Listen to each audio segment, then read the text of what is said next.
Greetings and what is up, YouTube? We are 9 days, 6 hours, 11 minutes, and 14 seconds away from the Delve League dropping 3.4 PoE. I am G3 Iron, and today we're taking a look at a couple of different things that have been announced. The first is going to be the new Herald skill. There is a new Herald skill that is on the horizon for 3.4, and sure enough, we've already got Heralds that interact with the 3 different types of elemental damage.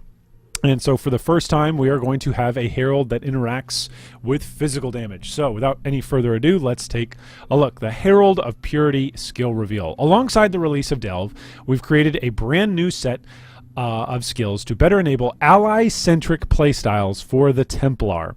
Today we're showing off one of those skills, and it's not what you think. The skill, Herald of Purity. Herald of Purity, like the other Herald skills, adds damage to your attacks and spells. Physical damage in this case. Killing enemies with Herald of Purity active summons a Sentinel of Purity for you. You can have up to 4 of these beefy minions at once. They have a basic melee attack for use against single enemies and an area of effect slam for groups. Killing enemies while you have 4 Sentinels of Purity active will restore the life and refresh the duration of one of them, rather than killing and replacing it. On-kill effects such as this lose some usefulness against tough bosses, so you'll also have a chance to summon or refresh a Sentinel of Purity whenever you hit a unique enemy. You can specialize in this Herald to some degree with one of the new Guardian Ascendancy notable passives, Radiant Crusade, which boosts the amount of added physical damage you get from the effect of the Herald, as well as increasing the area of effect of your Sentinels of Purity. The other new notable after it gives them a new, more powerful slam skill on a cooldown. And of course, you'll be able to further capitalize on your minions with a number of new passive skills in the passive skill tree. Check out Herald of Purity in action in the video down below. All right, so we're going to take a look at the video, and then we're going to dissect some of the things that are here and some of the things that folks are talking about, because there's a lot in here in this teaser. Because we specifically don't have the skill gem yet, there's a lot of questions to be asked. So we'll take a look at the video, see exactly what it looks like, and then we'll go from there. There's the Sentinels right here as they appear after you made an on-kill effect. This looks like ground slam. He's making the kill, and there are the Sentinels popping up. Also pretty cool, the lighting effects of when the Sentinels are summoned. It's pretty nice.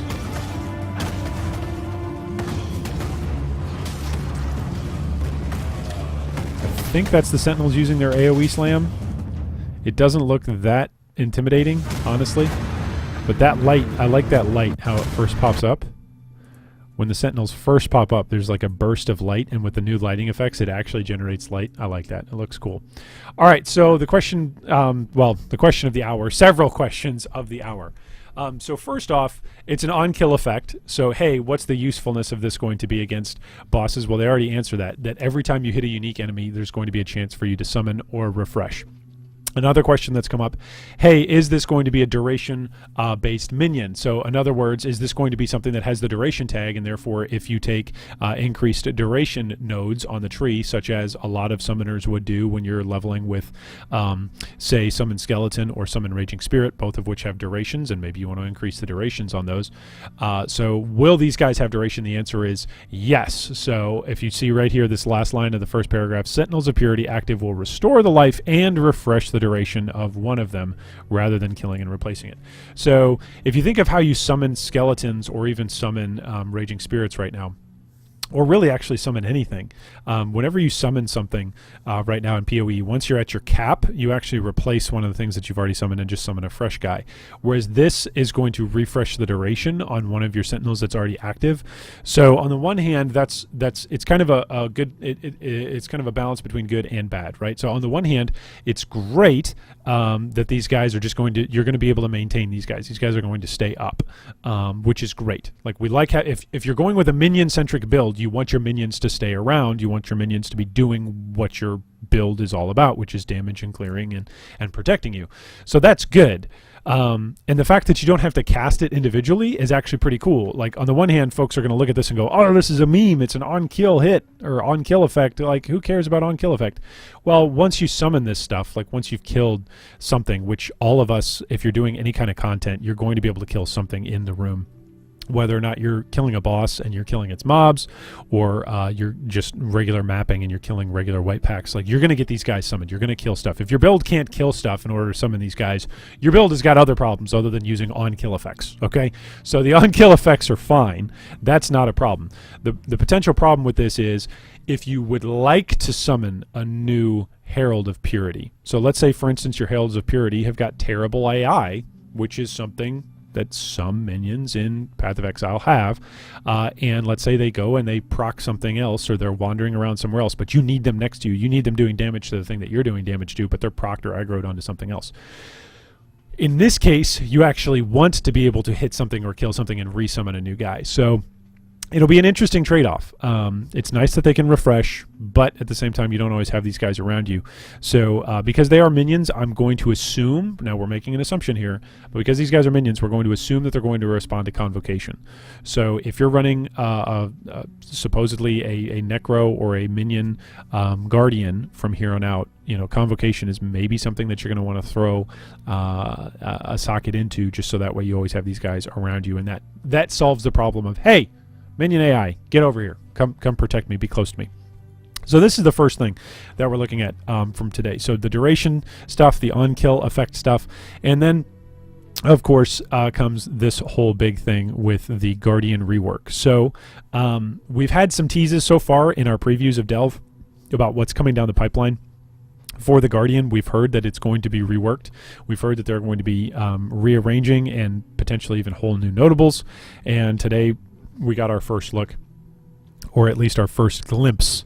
I wouldn't even call this a look since it's not an actual reveal, but our first glimpse at what the new Guardian stuff and new Guardian notable looks like. And there's kind of been two reactions to this. The first reaction has been the moderate, okay, we don't have all the details, let's wait and see. The second reaction has been, like people just losing their minds, because there's a couple of different ways to read this. Depending on how you read this paragraph, you could read this and your response can be screeching.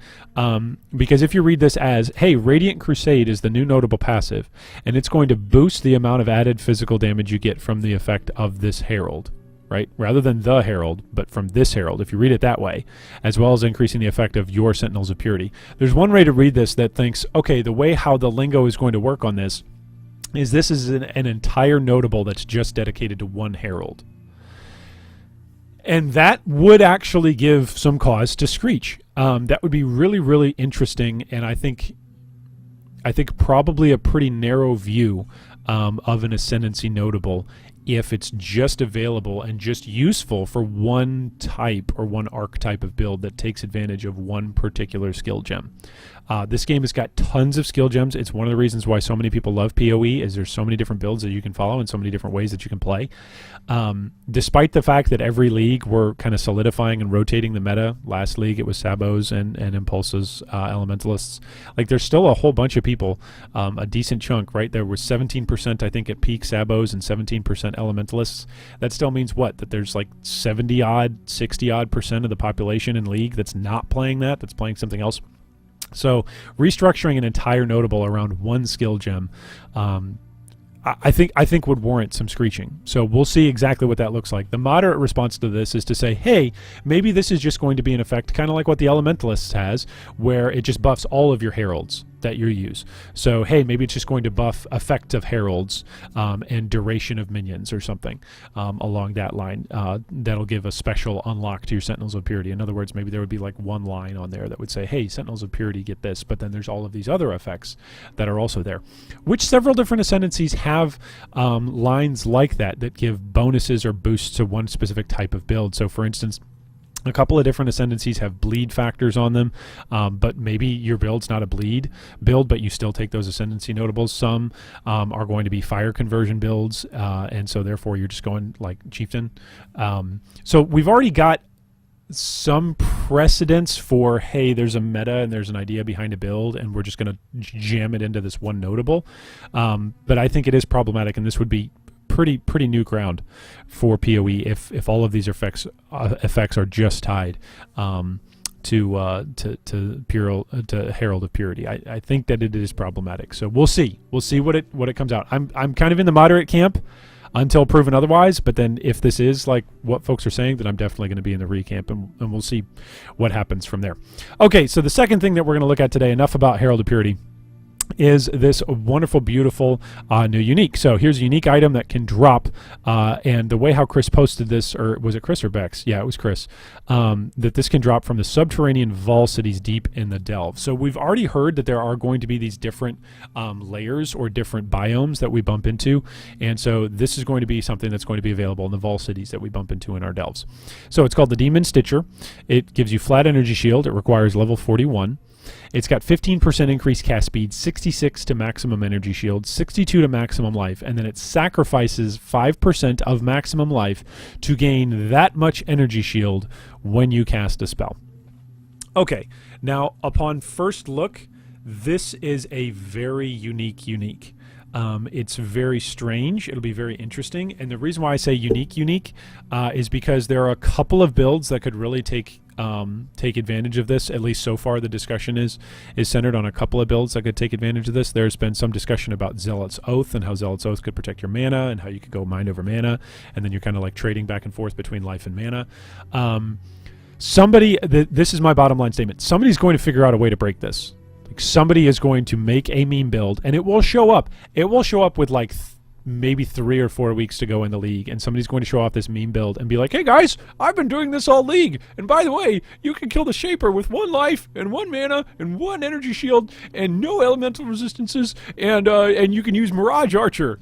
Kill Shaper, right? Like somebody's going to come up with something crazy with this Demon Stitcher, or it's crap, right? So it's either going to be really unique that folks are going to figure out a unique way to make it interact with all of the different various mechanics that are present in PoE and make it a really fun and an interesting thing to build balance around. Or it'll just be, it's kind of interesting. It's got the potential to be build enabling because of the way how Leech works right now with spellcasting. So the amount of cast speed that's on this, the amount of energy shield that's flat on it, as well as the amount of life.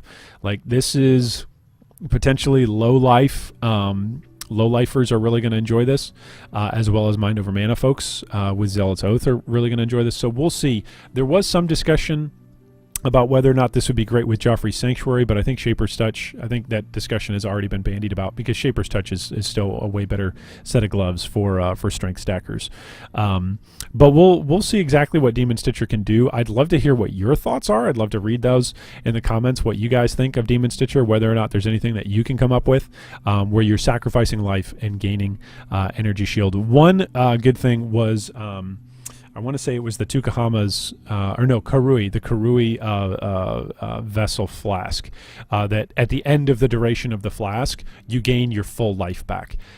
So that could be some interesting interactions to where, like, hey, you're casting your spells, and so it's costing you life, but then you also use the Karui flask, and so at the end of that duration, you're back up to full life. So even though it's like constantly draining your life, boom, you're back up to full, and you just keep casting. So maybe Dark Pact self-cast could come back, but we'll see. We'll see what this looks like. And as always, love to hear your comments down below. Go ahead and hit that subscribe button so that way you stay tuned for daily content, because ladies and gentlemen, we are 9 days, 5 hours, 57 minutes, and 37 seconds away from Delve. I'm getting hype. I hope you are as well.